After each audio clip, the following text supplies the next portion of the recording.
Welcome to the Anti-Noise Experience podcast, Endurance Noise, Random Musings. It is Friday night, around 8:30 here in Bakersfield, California. Just got done watching the Celtics win. Really thought they were going to be losing that game, but they ended up taking Miami, so they continue to live on. Tonight I wanted to talk about optimum stress and optimum rest, and it's a principle that a lot of runners and endurance athletes get wrong. They understand the stress part, and they know they're supposed to rest, but often they cheat on the rest part for sure. And this article was on McMillan Running, a really good coach, and he's saying how his first coach mentor said optimal stress plus optimal rest equals optimal progress. And it's a simple phrase, but it's very difficult to actually achieve. They've been training theory's been doing this for quite some time.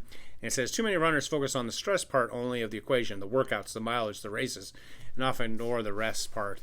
Days off, easy running, sleep, nutrition, relaxation. The greater the training or racing stress, the more rest you require. And that's kind of, you got this 7-day training. And if you look at a lot of training programs online, they often have you kind of running hard on Tuesday and Thursday and Saturday. And I really think most athletes would be much better off taking a couple days in between workouts. The great Italian coach who's coached many of the East Africans, Canova, he definitely does 2 or 3 days off and just kind of plays it by feel and sees how it works. And it says basically too many runners under rest after hard training and racing and thus stunt their fitness progress, and they end up getting injured or burnt out too. And so it's kind of like if you got a hard workout on one day, you need to take a couple days to recover from it and maximize your the hard work, because without the rest, as the equation says. It says another challenge for a runner and coach is that the stress-rest cycle is a moving target, and that's definitely true. You constantly have to change things up. One hard workout will be completely different than another hard workout, and then there's factors that you just can't control. Like here in Bakersfield, in the summertime, well, we can control it. We have hot weather. So myself, in the 90s and 100s, I don't do a lot of racing. I don't try and do a lot of hard training in the summer. It's more base building.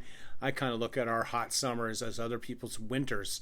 Often athletes who live in a place where it's snowy and cold, the winter is a time to put in a base work and recover for the upcoming season.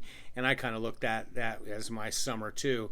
I don't race as often, and I definitely don't do as hard workouts. And then, of course, here in California, we've had all the fires, and so we've got smoke and stuff like that in a way. So you just constantly have to reevaluate and figure out what you're doing. And that's why, if you've got a training plan, you don't follow it religiously. You follow it as a guideline, but you need to be able to adapt it and change it around. And if you have a coach, that coach, you need to be talking to him. That's why when I was coaching full-time, which I don't do as much anymore, I used to get frustrated with some of my athletes who all they cared about was having a schedule. Like a schedule was going to get them to where they needed to be. It was much more the conversations I had with them on a daily basis on how they're feeling, what their mood's like, how life is, how school is, how work is, family, all those things, where we would decide, okay, this morning, let's put off that hard workout till tomorrow. Or, you've got a crazy weekend coming up. Let's put in the miles this week so that on this weekend you don't have to stress out and get your family upset with you.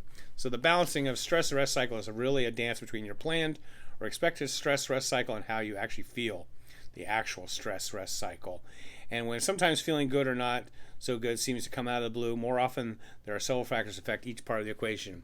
As you train, your goal must be positively influenced at times to adjust each factor so you can get the training stress you want and then recover appropriately.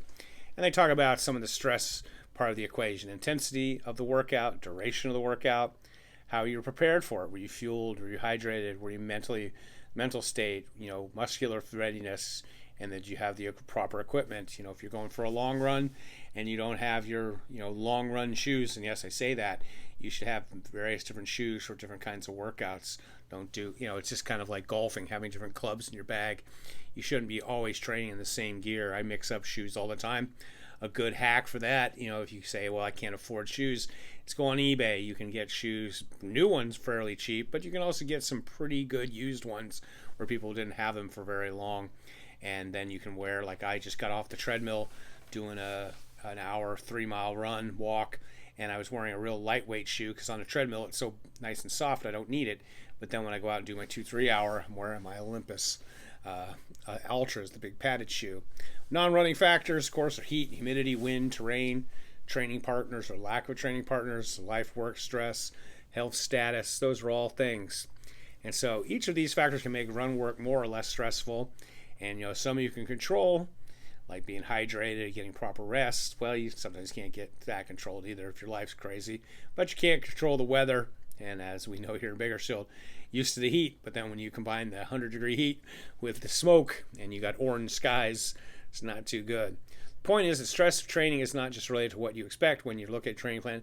It's more complicated based on how you feel that day. That's why the stress you get from an easy run is not always the same. But I still say, get out there and do it. You just may not be doing it as much as you want. Speaking of the rest part, there are many factors that affect this part of the equation.